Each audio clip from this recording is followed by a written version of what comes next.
নমস্কার বন্ধুরা, আমি শ্রাবন্তী। আপনাদের সবাইকে জানাই গ্রিন রুপ গার্ডেনে স্বাগত। বন্ধুরা, আজকে টাইটেল আর থাম্বনেল থেকে বুঝতেই পেরেছেন যে আজকে আমার ভিডিও বিষয়বস্তু হচ্ছে পেয়ারা গাছ অর্থাৎ গুয়াভা গাছ নিয়ে। যে সমস্ত বন্ধুদের এখনও পর্যন্ত পেয়ারা গাছে ফুল আসেনি বা ফুল আসছে না, বেশ কিছু বছর হয়ে গেছে, 2-3 বছর বয়সও হয়ে গেছে গাছে, তারপরেও যাদের ফুল একদমই আসছে না, আজকে সেসব বন্ধুদের জন্যই ভিডিও যে আমরা কোন টিপস অবলম্বন করে এই গাছে আমরা প্রচুর পরিমাণে ফুল আনতে পারবো এবং প্রচুর পরিমাণে আমরা ফলন কিন্তু সেট করতে পারবো, সেই নিয়ে আজকে ভিডিও। বন্ধুরা, পুরো ভিডিওটা দেখবেন, স্কিপ করবেন না, অবশ্যই আপনাদের উপকারে আসবে।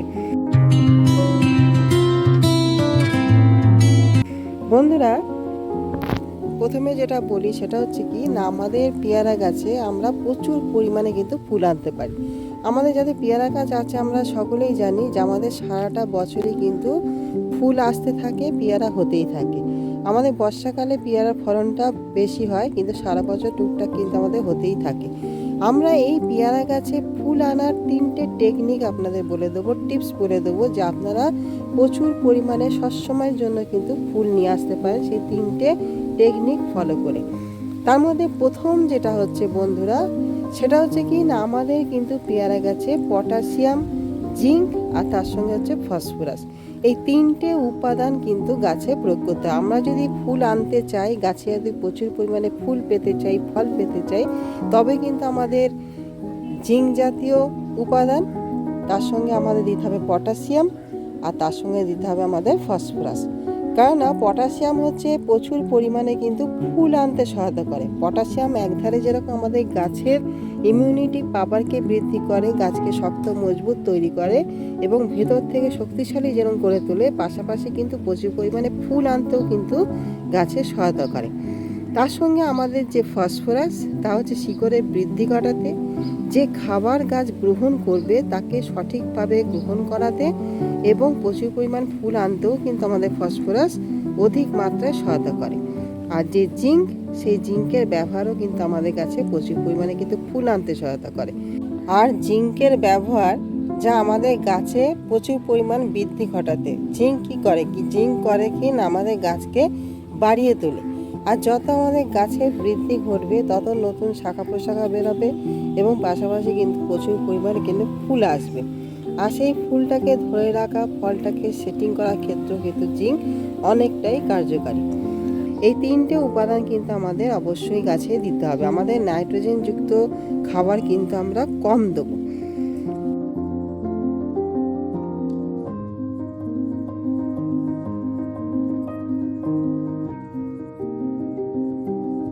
দ্বিতীয় যে টিপস বন্ধুরা, সেটা হচ্ছে কি না, আমাদের সবসময়ের জন্য কিন্তু পেয়ারা গাছে নতুন ডালে কিন্তু ফুল আসে। আমাদের একটা শাখা ধরুন বেরোলো, সেই শাখাটা যদি লম্বা হতেই থাকে, আমরা কিন্তু সেই শাখাটাকে কেটে দেবো। কেন, আমাদের একটা ডাল যখন দেখবেন অতিরিক্ত পরিমাণ বেড়ে গেছে, কোনো ফুলের দেখা নেই, সেখানে আমাদের সেই বাঁটটাকে কিন্তু বন্ধ করে দিতে হবে। তাহলেই কিন্তু আমরা সেখান থেকে কিন্তু ফলন পেতে পারবো। ধরুন আপনাদের একটা ডাল অতিরিক্ত পরিমাণ, ধরুন এই ডালটাই যদি আমি ধরি, যে পুরো লম্বা হয়ে বেড়ে গেছে, একটা কিন্তু ফুল নেই, আমরা কি করব, একটা ডাল কিন্তু কেটে দেবো। কেটে আমরা সেখানে কি করব, স্টপ করে তার বৃদ্ধিটাকে সেখানে কিন্তু স্টপ করে দেবো। যখনই আমরা স্টপ করে দেবো তখন কি হবে না, আমাদের এইভাবে কিন্তু, এই যে দেখতে পাচ্ছেন বন্ধুরা, দেখাই, একটা ডাল যখন স্টপ করে দেবেন, এটাকেই দেখায়, এই যে ডালটা আমি যে কেটে দিয়েছিলাম, দেখতে পাচ্ছেন বন্ধুরা, এই জায়গাটা যে আমি কেটে দিয়েছিলাম, এই কেটে দেওয়ার পরে দেখতে পাবেন যে দুটো কিন্তু শুট বেরিয়েছে। যখনই আপনারা একটা ডাল কেটে দেবেন তখন দেখবেন পাশ থেকে দুটো শুট বেরাবে। এই দুটো শুট যখন বড় হবে দেখবেন ফুল নিয়ে, পাতা যখন বেরোবে পাতার ফাঁক থেকে দেখবেন দুটো করে ফুল নিয়ে কিন্তু বেরোচ্ছে। এটা কিন্তু একটা টেকনিক আমাদের পেয়ারা গাছে ফুল আনার।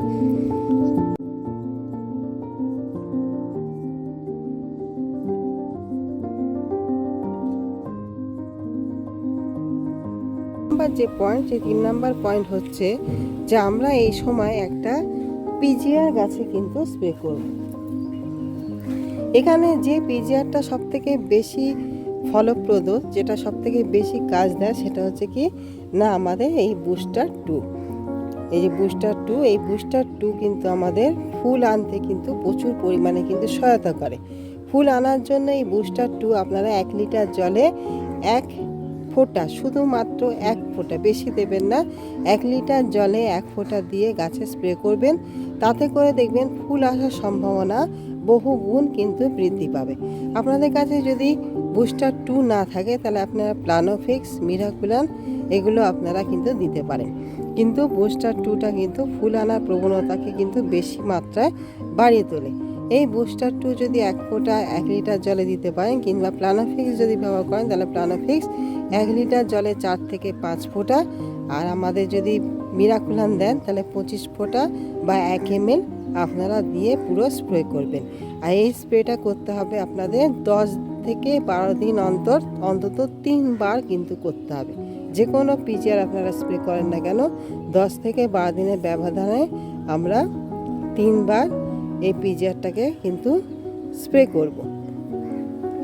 এই পিজিআর স্প্রে করলে আমাদের গাছে কিন্তু প্রচুর পরিমাণে কিন্তু নতুন নতুন ফুল আসবে। সেই ফুলকে যেরকম সুন্দরভাবে তৈরি করতে, ফুটাতে এবং ফুল থেকে ফল সেট করতেও কিন্তু এই পিজিআর বহু মাত্রায় সহায়তা করবে। বন্ধুরা, এই যে 3টে পয়েন্ট, এই 3টে পয়েন্ট হচ্ছে খুবই কার্যকারী। প্রথম পয়েন্ট, আমাদের ফসফরাস, পটাশিয়াম এবং তার সঙ্গে জিঙ্কের মতন উপাদান গাছে প্রয়োগ করতে হবে, যেখানে আমাদের প্রচুর মাত্রায় ফুল আনার সম্ভাবনাটাকে বাড়িয়ে তুলবে। দ্বিতীয় টিপস হচ্ছে, সেটা হচ্ছে সঠিক সময় সঠিকভাবে আমাদের কিন্তু গাছে প্রুনিং করতে হবে। কেন, প্রুনিংটাও কিন্তু মাস্ট আমাদের কাছে ফুল আনার জন্য। কেননা আমাদের পেয়ারা গাছ সবসময় নতুন শাখা প্রশাখাতে কিন্তু ফুল দেয়। আর বুস্টার 2 সর্বশেষ কাজ, এই বুস্টার 2 ফুল আনার মাত্রাকে আরও বহুগুণে বাড়িয়ে তুলবে। পাশাপাশি বন্ধুরা, মাটিটাকে আপনারা কিন্তু শুকাতে দেবেন না, কেন মাটি যদি শুকায় তাহলে আমাদের গাছের কিন্তু বৃদ্ধিও থমকে যাবে। সেই জন্য মাটিটাকে সবসময় ময়েশ্চার মেনটেন করবেন। আর পাশাপাশি আপনারা আরেকটি জিনিস স্প্রে করবেন, সেটি হচ্ছে আমাদের বায়োভিটা এক্স। এই বায়োভিটা এক্স একটি মাইক্রোনিউট্রিয়েন্ট, যা আমাদের গাছের সার্বিক বৃদ্ধিতে কিন্তু অনেকটাই সহায়তা করে। এই বায়োভিটা এক্স আপনারা মাসে 1 বার করে গাছে স্প্রে করবেন। তাতে দেখবেন বৃদ্ধি কিন্তু খুব দ্রুততার সঙ্গে হবে এবং সমস্ত রকম মাইক্রোনিউট্রিয়েন্টের অভাব কিন্তু গাছে থাকবে না। পাতা যেরকম চিরসবুজ হয়ে থাকবে, পাতা হলুদ হয়ে যাওয়া, ঝরে পড়ার সমস্যা, পাতার শিরা বেরিয়ে যাওয়ার কোনো রকম সমস্যা কিন্তু থাকবে না। গাছ আমাদের সুস্থ থাকবে, সতেজ থাকবে, ভালো থাকবে। বন্ধুরা, এই ছিল আজকে ভিডিওটি কেমন লাগলো জানাবেন। উপকারে আসলে অবশ্যই লাইক, কমেন্ট, শেয়ার করবেন। আর আমার নতুন বন্ধু হলে একটি সাবস্ক্রাইব করে আমার চ্যানেলের পাশে থাকবেন। তাহলে আজকের মতন আসি, আগামী দিন নতুন কিছু নিয়ে আবারও ফের চলে আসবো। নমস্কার।